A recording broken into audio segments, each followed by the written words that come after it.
amados hermanos, el Señor les bendiga. La paz de nuestro Señor Jesucristo sea con cada uno de ustedes. Eh, Les saludamos en el amor de Cristo, esperando que este mensaje de esta semana pueda ser de gran ayuda para cada una de sus vidas. El Señor sea hablando hacia dentro de nuestro corazón. Le damos gracias al Señor por permitirnos compartir nuevamente con la iglesia. El tema general que estaremos disfrutando durante estos 2 semestres es llamado Dios nos llama para su reino y gloria. Y el mensaje de esta semana, el mensaje número 3, es titulado Una visión panorámica de Primera de Tesalonicenses. Para comenzar queremos iniciar con una lectura y luego hacemos una oración para continuar con estas palabras. Primera de Tesalonicenses, capítulo 1, verso 1, luego el verso 3 y luego el verso del 5 al 10. Dice Pablo, Silvano y Timoteo, a la iglesia de los tesalonicenses, en Dios Padre y en el Señor Jesucristo. Gracia y paz sean a vosotros, de Dios nuestro Padre y del Señor Jesucristo. Acordándonos sin cesar delante de Dios y Padre nuestro de la obra de vuestra fe, del trabajo de vuestro amor y de vuestra constancia en la esperanza de nuestro Señor Jesucristo. Pues nuestro evangelio no llegó a vosotros en palabras solamente, sino también en poder, en el Espíritu Santo y en plena certidumbre, como bien sabéis, cuáles fuimos entre vosotros por amor de vosotros.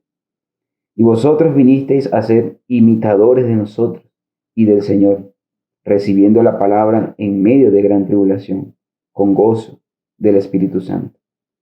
De tal manera que habéis sido ejemplo a todos los de Macedonia y Acaya que han creído, porque partiendo de vosotros ha sido divulgada la palabra del Señor, no solo en Macedonia y Acaya, sino que también en todo lugar vuestra fe en Dios se ha extendido.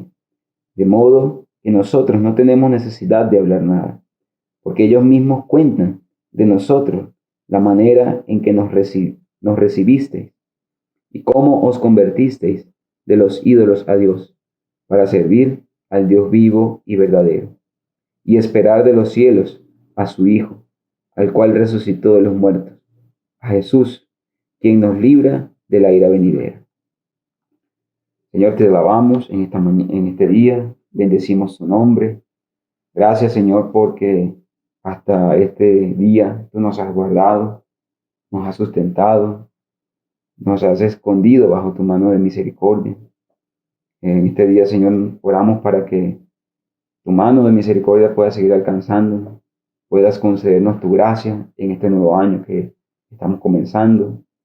Señor, concédenos salud a nosotros, a nuestras familias, a nuestros hijos, a nuestros hermanos, a la iglesia. Concédeles salud, Señor, concédeles vigor para continuar con el avance de tu evangelio. Gracias, Señor, te alabamos, bendecimos tu santo nombre. Señor Jesús, te amamos y anhelamos amarte más y expresarlo a través de nuestro buscar de tu persona. En el nombre de tu Hijo amado Jesucristo. Amén. Aleluya, amados hermanos, vemos entonces la importancia de tener una visión panorámica, ¿verdad? Es que una visión panorámica nos permite tener una visión más amplia del objetivo o de lo que queremos ver. Una visión panorámica es una visión como la visión de un águila. El águila sobrevuela la zona buscando su objetivo, buscando su presa, la ubica y luego prepara el ataque. En nuestro caso, como sobrevividores, como hijos de Dios, como miembros de la iglesia, necesitamos tener una visión panorámica de lo que el Señor nos está trayendo en este tiempo, hacia dónde el Señor nos quiere llevar. Y en la experiencia de la iglesia en Tesalonicense, el Señor quiere que nosotros podamos vernos y podamos, a través de su experiencia, podamos nosotros avanzar. Entonces, tener una visión panorámica es tener una visión amplia y completa del plan de Dios y del objetivo y la meta a seguir. Entonces, para iniciar esta, este tema de una visión panorámica, necesitamos conocer un poco de la historia, de cómo comenzó el proceso, ¿verdad?, de la predicación en la iglesia en Tesalonicense y cómo llevó el Señor a Pablo a poder tocar a los hermanos allí en Tesalónica. Entonces vemos que el segundo viaje de Pablo está dado en medio de un cambio de liderazgo. En Hechos capítulo 13, versículo 2, dice: ministrando estos al Señor y ayunando, dijo el Espíritu Santo: apartadme a Bernabé y a Saulo para la obra a que los he llamado. Durante los capítulos 13 y el capítulo 15, vemos que quien tenía el liderazgo era en Antioquía, era Bernabé. No estamos hablando de Jerusalén o de otra parte, sino de Antioquía, que era donde se estaba haciendo la obra en ese momento. Y Bernabé era un hermano maduro, un hermano con experiencia. Fue el hermano que vino cuando se levantó la iglesia en Antioquía, y fue Bernabé quien introdujo a Pablo a la obra que se estaba llevando a cabo, ¿verdad? Con Bernabé quien tenía el liderazgo en compañía de Pablo. Vemos que el Espíritu es muy soberano. Y el Espíritu necesitaba, amados hermanos, un cambio para poder avanzar. A pesar de que Bernabé era un hermano preparado, un hermano con experiencia, el Señor muchas veces necesita hacer cambios, ¿verdad? Cambios de pensar, cambios de la visión que se tiene, ¿verdad? Y para poder avanzar. Y muchas veces utiliza a otros hermanos. En Hechos capítulo 15, verso 22, encontramos que luego del concilio de Jerusalén, los hermanos tuvieron a bien hacer acompañar a Bernabé y a Pablo con dos hermanos que eran principales en Jerusalén. Estos hermanos fueron Judas, quien tenía por sobrenombre Barsabás, y Silas, ¿verdad? Quienes los hermanos tuvieron pues por bien enviarlos con Pablo y Bernabé a la obra, y eran hermanos que tenían pues un peso en la iglesia, eran hermanos ancianos que cuidaban de la iglesia en el lugar donde ellos se encontraban. Entonces vamos a leer Hechos capítulo 15, verso del 32 al 34. Pueden buscarlo conmigo, Hechos, amados hermanos. Hechos 15, verso 32 al 34 nos dice así: y Judas y Silas, como ellos también eran profetas, consolaron y confirmaron a los hermanos con abundancia de palabra. Y pasando algún tiempo allí, fueron despedidos en paz por los hermanos para volver a aquellos que los habían enviado. Mas a Silas le pareció bien el quedarse allí. Señor Jesús. Entonces vimos que después que ellos fueron enviados, ellos cumplieron allá su ministerio.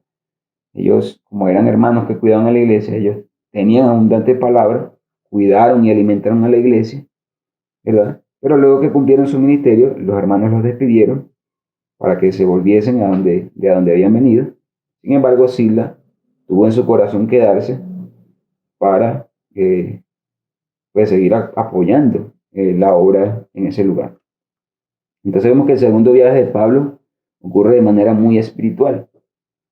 En Hechos 15, 36, ¿verdad? Más adelante que acabamos de leer, dice: después de algunos días, Pablo dijo a Bernabé: volvamos a visitar a los hermanos en todas las ciudades, que hemos anunciado la palabra del Señor, para ver cómo están. Este versículo se refiere a las iglesias de Galacia, ¿verdad? A pesar de que Pablo había estado allí, Pablo estaba inquieto porque las iglesias habían sido establecidas, pero habían sido establecidas iglesias nuevas, habían quedado solos, y también la preocupación de que habían ido otros hermanos de Jerusalén a causar divisiones y a causar estragos en la iglesia. Por eso en el corazón de Pablo habría una inquietud de poder ir a visitar la iglesia.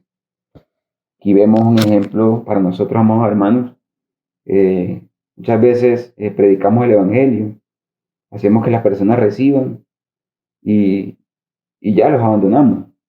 Pero el deseo del corazón de Pablo, en Pablo ardía ese anhelo de poder visitarlos y ver cómo estaban los hermanos. Ese debe ser el anhelo también de nuestro corazón, poder estar inquietos por la necesidad o por cómo estén los hermanos. Entonces necesitamos entender, hermanos, la forma en que el Espíritu trabaja. Y en este momento el Señor quería levantar a Pablo y bajar un poco a Bernabé. Pero en el versículo, continuamos leyendo Hechos 37 al 41. Dice así: y Bernabé quería llevarse consigo a Juan, el que tenía por sobrenombre Marcos. Pero a Pablo no le parecía bien llevar consigo al que se había apartado de ellos desde Panfilia, y no había ido con ellos a la hora. Y hubo tal desacuerdo entre ellos que se separaron el uno del otro. Bernabé, tomando a Marcos, navegó a Chipre, y Pablo, escogiendo a Silas, salió encomendado por los hermanos a la gracia del Señor, y pasó por Siria y Cilicia, confirmando a las iglesias. Entonces vemos que el Señor tuvo que permitir esta situación, ¿verdad? Para poder separar a Bernabé de Pablo, porque en ese momento quien tenía el liderazgo, hasta el capítulo 15, era Bernabé. Él era que tenía el plan de lo que se iba a ejecutar. Sin embargo, el Señor quería llevarlos a otro lugar, a otro nivel. Por eso creemos que el Señor pues permitió esta situación de separación entre Bernabé y Saulo. Y Bernabé salió a Chipre con Marcos y Pablo salió con Silas a visitar las iglesias de Cilicia, a confirmar allí a los hermanos. Entonces vemos que a partir de Hechos 15 y 16, el liderazgo comienza a estar en las manos de Pablo, en los hombros de Pablo. Y esto era muy importante, más hermanos, porque estaba, estaba viendo un comienzo de un cambio en la iglesia, ¿verdad? Las iglesias estaban siendo confirmadas, las iglesias estaban siendo bendecidas, las iglesias estaban creciendo en número. Hechos 16, capítulo del 5 al 6, dice así: así que las iglesias eran confirmadas en la fe y aumentaban en número cada día. Y atravesando Frigia y la provincia de Galacia, les fue prohibido por el Espíritu Santo hablar la palabra en Asia. Entonces vemos que a pesar de que las iglesias estaban siendo allí confirmadas, Pablo fue a Asia, pero el Espíritu Santo no les permitió predicar allí. En el versículo 6, le fue prohibido por el Espíritu Santo hablar la palabra en Asia. Y Pablo había pasado por Derbes y Listra. Allí Pablo ya había pasado por estas ciudades y había reclutado a Timoteo, que era un joven de buen testimonio, y le pareció bien llevárselo. Luego, como el Espíritu no le permitió predicar en Asia, se dirigió hacia Misia, a Bitinia. Y llegando a Misia, intentaron ir a Bitinia y el Espíritu Santo no se los permitió. Esto lo vemos en el versículo 7 de Hechos, capítulo 16. Entonces vemos, hermanos, que este fue un viaje muy espiritual. Dios cambió los planes de Pablo. Que Pablo, Señor, pero si me trajiste aquí, no me permitiste predicar en Asia, ahora vengo a Misia, tampoco me permites predicar, Señor, ¿qué debo de hacer? Vemos que luego se le muestra a Pablo una visión de noche, un varón macedonio rogándole a Pablo y diciéndole: pasa a Macedonia y ayúdanos. Todo el versículo 9. Entonces vemos que en el capítulo 16, versículo 10 al 12, dice: cuando vio la visión, enseguida procuraron partir para Macedonia, dando por cierto que Dios nos llamaba para que les anunciásemos el Evangelio. Zarpando pues de Troas, vinimos con rumbo directo a Samotracia, y el día siguiente a Neápolis, y de allí a Filipos, que es la primera ciudad de la provincia de Macedonia, y una colonia, y estuvimos en aquella ciudad algunos días. Vemos que el Señor continúa guiando a Pablo, ¿verdad? Y lo lleva hasta Filipos. Y estuvieron allí aproximadamente 3 semanas, según lo que relata este pasaje, porque dice que estuvieron 3 días de reposo. Sin embargo, creemos que pudieron estar allí un poco más de 3 semanas, porque relata la historia que ellos también trabajaban para no ser una carga para los hermanos. Pablo siempre estuvo trabajando de día y de noches, incansantemente para poder sustentarse también y no ser una carga para los hermanos. Entonces vemos el contacto que Pablo tuvo allí con Lidia en el primer día de reposo. Pablo sale a las afueras, en el lugar donde hacían la oración. Allí conoce a Lidia, tiene el contacto con Lidia. Lidia presta atención a la palabra que Pablo comienza allí a predicar. Lidia es ganada Lidia y su familia. Pablo se queda en la casa de Lidia. Vemos que luego, otro día, mientras iban caminando, Pablo tiene la experiencia con la joven endemoniada y saca, ¿verdad? Expulsa un demonio que tenía esclavizada a una joven, un espíritu adivinador. Y vemos que a raíz de esto ocasionó que Pablo y Silas fuesen encarcelados, a sabiendas que los amos de esta joven, ¿verdad? Les pareció o les dio rabia, ¿verdad? Porque era quien les proveía, pues quien les proveía la finanza a estas personas. Y entonces, poniéndose en contra de Pablo y de Silas, ¿verdad? Los llevaron al concilio para que estos fueran encarcelados. Entonces aquí, hermanos, vemos algo muy crucial. Aquí en esta experiencia, ellos tuvieron un padecimiento muy fuerte. Pablo y Silas fueron encarcelados y ordenaron que los encarcelaran con cepo. ¿Qué es un cepo? Un cepo es una estructura de madera donde podemos meter nuestro cuello, donde se le mete el cuello al preso, los brazos y las piernas. En este caso a ellos solamente se les obligó a meter los pies, pero usted imagínese preso en una cárcel y no poder moverse porque tienen los pies metidos en una estructura tan pesada de madera. Entonces vemos que allí en la madrugada, mientras Pablo y Silas oraban, entonces vemos que estos son dos aspectos que muestran la bendición de Dios. Cuando el Señor está guiando algo, cuando el Señor está bendiciendo, el Señor nos pasa por tribulaciones. Eso es muestra de que el Señor está allí, porque cuando todo está tranquilo, todo va muy bien, allí está pasando algo. Entonces ellos tuvieron la experiencia allí con el carcelero, mientras oraban en la noche, empezaron a cantar himnos, y vemos que los cimientos comenzó a temblar, y los cimientos de la cárcel se movieron, ¿verdad? Las puertas de las celdas fueron abiertas y sus cadenas fueron sueltas, ¿verdad? Y qué experiencia tan maravillosa. Vemos que cuando el carcelero se acercó y vio que todas las puertas estaban abiertas, intentó matarse. Y Pablo le dijo, no cometas tal cosa, porque estamos aquí adentro. Al ver eso, el carcelero se acercó a ellos, se arrodilló delante de Pablo y le dijo que qué tenía que hacer para ser salvo. Pablo le dijo que debía creer en su corazón y confesar con su boca para que fuera salvo él y su casa. Entonces vemos que aquí vemos otra experiencia de cuando el Señor va bendiciendo, el Señor añade los frutos. Los frutos son testimonio de que el Señor está avanzando y que vamos por buen camino. Señor Jesús. Vemos que el carcelero intenta matarse. Pablo le dice, no te hagas daño. No te hagas daño. Y viene y se convierte el carcelero con su casa. Los invita a su casa, comen juntos. Entonces esto es maravilloso. Esta experiencia que ellos tuvieron allí, el Señor bendiciendo, ese conducir que el Espíritu les estaba dando. Entonces esto, como les compartí, hermano, es un principio bíblico. Conocemos la dirección de Dios por los frutos. Si lo que hacemos no brinda fruto, debemos revisarnos, Señor Jesús. En Hechos capítulo 17, del 1 al 4, continuamos este relato. Dice, Pasando por Anfípolis y Apolonia, llegaron a Tesalónica, donde había una sinagoga de los judíos.